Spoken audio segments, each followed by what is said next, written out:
My brother, Elliot, was born 4 minutes after I was. The doctors knew almost instantly that he was blind. Elliot was born with a rare birth defect in which his pupils and irises didn't develop properly.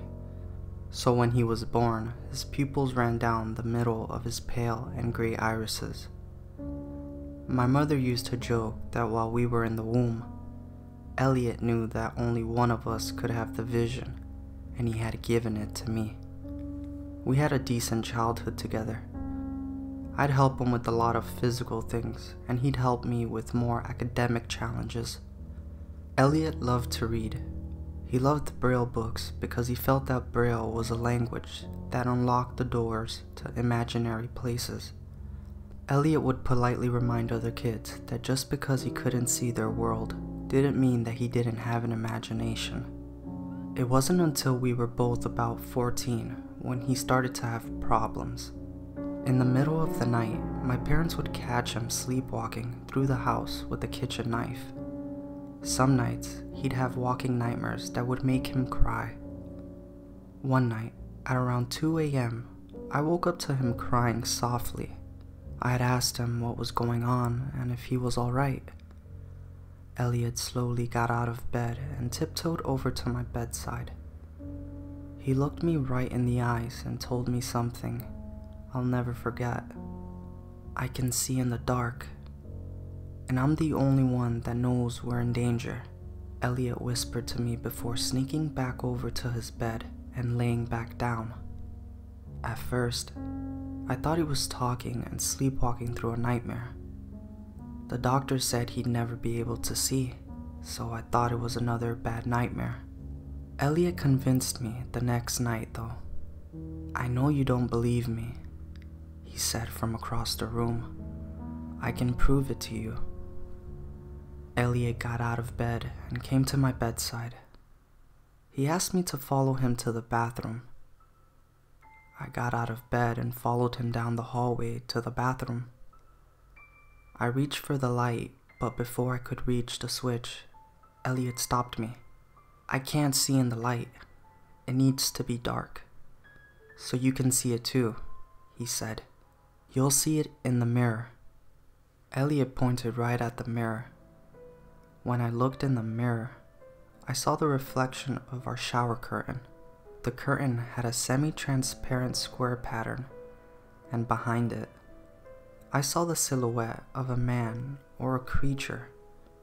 It was shriveled up in the corner of the tub, shivering with teeth that chattered. Please, tell me you see it, Elliot quietly begged. I see it, Elliot. But what is it? I whispered. The Nightmare Man. He makes you see things that you don't know are real or not. He's the reason I had the knives, Elliot told me. Elliot, he can't be real. I tried to reason. Before Elliot could reply, we both heard a grotesque voice come out from the Nightmare Man. You'll never know what's real. You'll never know what's real. Never, never, never. He went on. You'll tell them all. Oh, you'll tell them about me. But they will never believe you. What do we do? I asked Elliot. He slowly took out a large kitchen knife that was tucked underneath the band of his pajamas. Turn around and attack when I say, he instructed. I waited for his signal, and when he gave it, we both turned around and attacked the creature in the tub. I wrapped the shower curtain around the Nightmare Man and tackled him into the tub.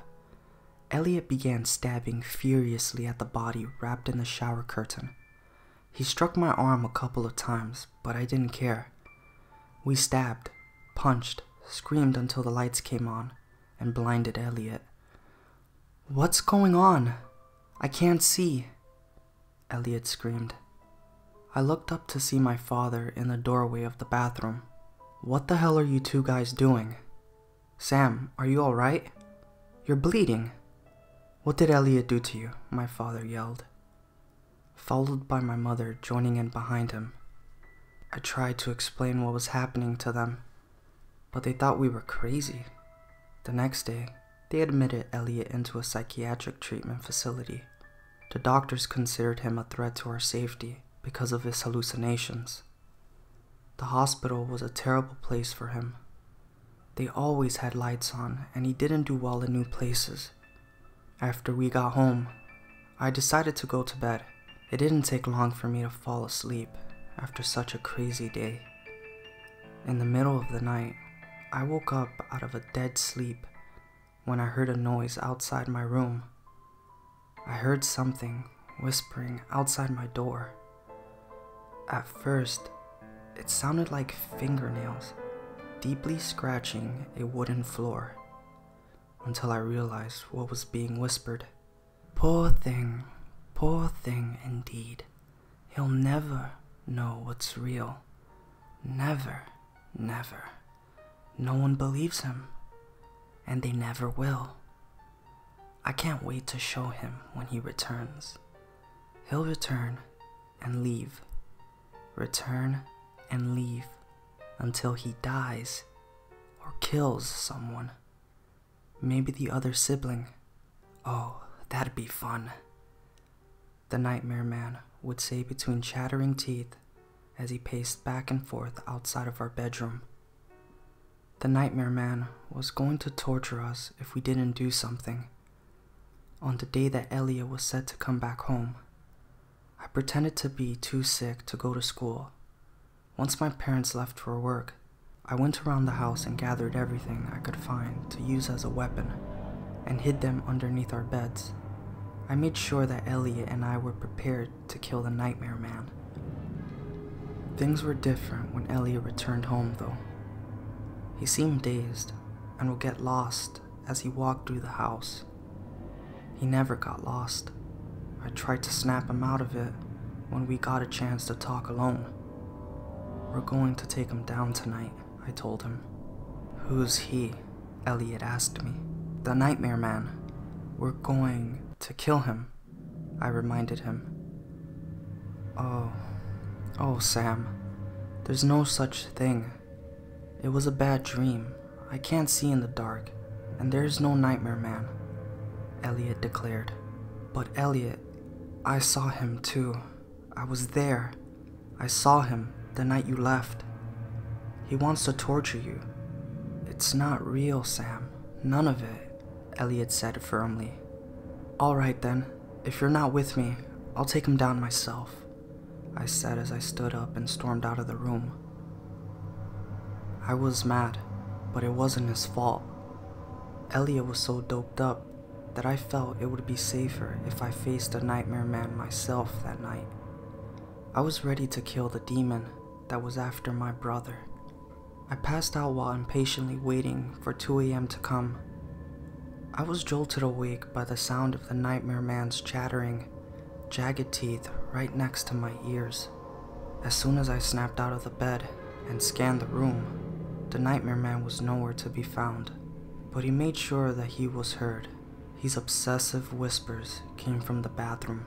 Elliot looked like he was still in a deep sleep. I followed the whispers down the hall and to a bathroom.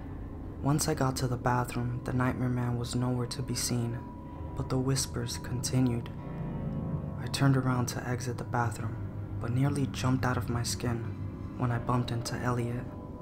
He looked in my eyes and said, "Let's go. Let's get this demon." Armed with knives, Elliot and I followed the trail of obsessive whispers and giggles to our parents' bedroom. We opened the door to discover the Nightmare Man was standing over our parents and was about to tear them apart with his claws. Elliot and I stormed into the room, swinging our large kitchen knives at the creature. My dad jumped out of bed and turned on the lights. As he's screaming, I noticed that the Nightmare Man had disappeared with the darkness. When I faced my dad to try to explain what had happened, I noticed that he had sunk to the floor, and a pool of blood began to spill into the bedroom floor. Before I could react, Elliot and I heard a blood-curdling scream come from our mother. Elliot and I were arrested and charged with murder. He's serving time in a prison across the state. If you ever hear the Nightmare Man in your bathroom, don't go after him. He's not real, and he won't ever be real when you attack him.